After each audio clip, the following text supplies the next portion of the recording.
The wave-like attacks became more precise and intense. Missiles and drones were launched toward the U.S. base to such an extent that Kuwait was turned into ruins. Most forces have been displaced from there. In Erbil, more than 40 to 50 B-52 aircraft had arrived, and many forces were moved out of Erbil. More importantly, the CENTCOM command, which was in Qatar, first moved to Jordan. We also hit Jordan severely, so the commander moved from Jordan to Israel.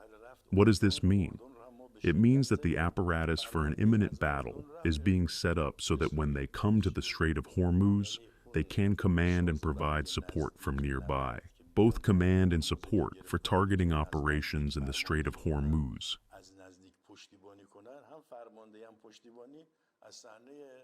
Now, there is no ceasefire, but our attacks have meaning. For example, we will by no means allow a second corridor to open in the Strait of Hormuz.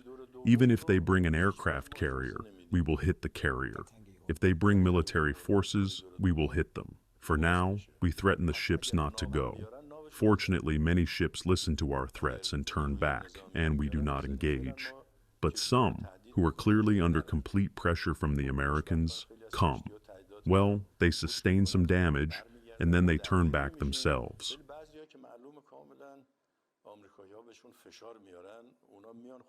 I heard that yesterday, apparently, Mr. Trump said, "We had an operation larger than World War II. His reference is to the very thing I am talking about. Yes, you're dreaming, Mr. Trump. You were in a dream and a fantasy. But why wasn't it implemented? Why didn't your people set foot on the ground? No, I cannot say it has been completely ruled out. But firstly, it has become very weak and the probability has decreased. Secondly, even if it is carried out, it will be limited, for example, in the form of a raid. Forcing Ukraine to launch a ship attack. They also got in touch saying that, no, this was a mistake. We made a mistake.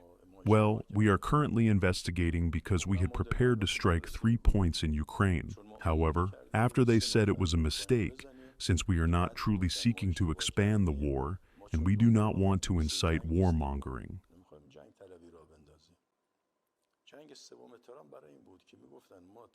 Trump's third war was because they said, we will open the Strait of Hormuz, go in and seize Iran's oil and gas, Karg, and so on. In northern Iran, we deploy air defense.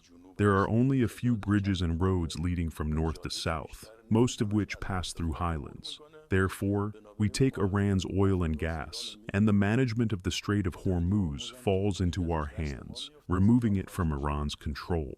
Now, would the world tolerate this? Would even the Europeans tolerate the global economy's choke point being in America's hands? Would China tolerate it? This itself could have been a catalyst for World War III.